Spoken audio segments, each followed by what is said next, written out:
पाहुयात पुढची बातमी। हाथरस चेंगराचेंगरी दुर्घटना प्रकरणी एक मोठी अपडेट म्हणावी लागेल।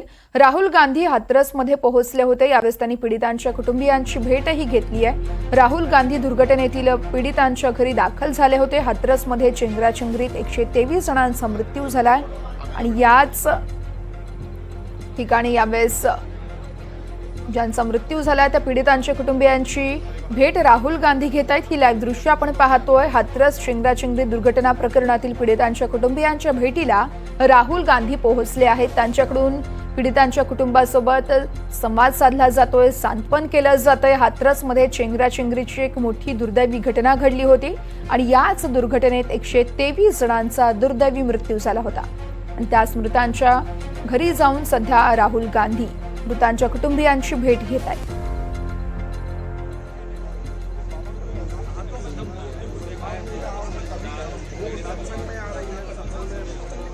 मिल रहा है जगह से।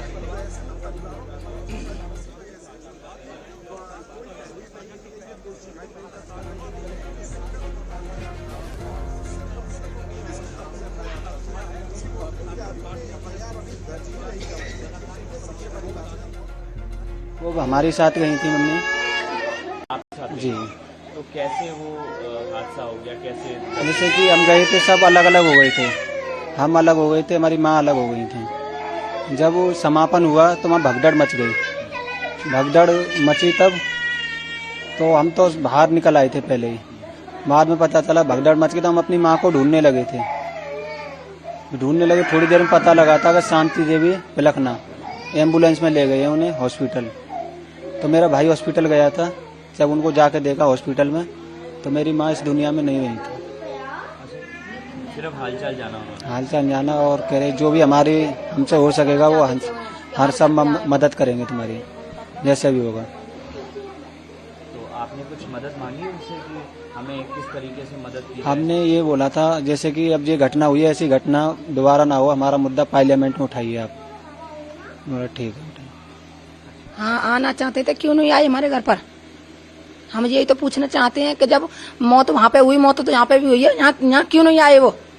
उनको तो जब हम सुबह से पता थी कि सुबह यहाँ आएंगे तो यहाँ क्यों नहीं आए थे हमारे घर पे? हम यहाँ सारे लोग इंतजार कर रहे हैं, यहाँ क्यों नहीं आए हमारे घर पर? हैं, उनको आना चाहिए ना, आना चाहिए था। उनको तो आना चाहिए यहाँ पे। हम बैठे बैठे इंतजार कर रहे हैं कि जहाँ आएंगे राहुल गांधी, आए नहीं थे। जहाँ क्यों नहीं आए थे? हम उन्हें बुलाना चाहते हैं कि हमारे घर पे आए वो, तो जब तो हम उनसे कुछ कहेंगे। जब वो नहीं आए तो बताओ हम किनसे कुछ क्या कहें हम? हैं, जब वो आएंगे जब तो उनसे कुछ कहेंगे हम। हैं?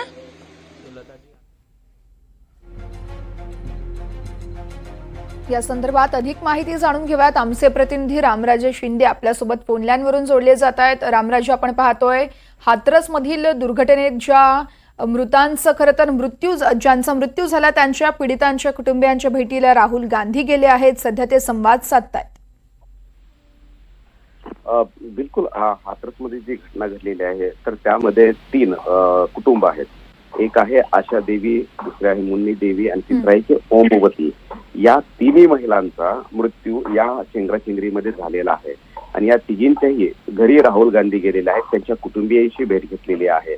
परंतु इतर म्हणजे की अनेक 100 पेक्षा जास्त लोकांचा मृत्यू झालेला आहे। तर इतर ठिकाणावरून पण कुठेतरी नाराजीचा सूर येतोय की राहुल गांधी केवळ काही सिलेक्टिव्ह ठिकाणी भेट देण्यासाठी का जात आहेत असा प्रश्न उपस्थित केला जातोय।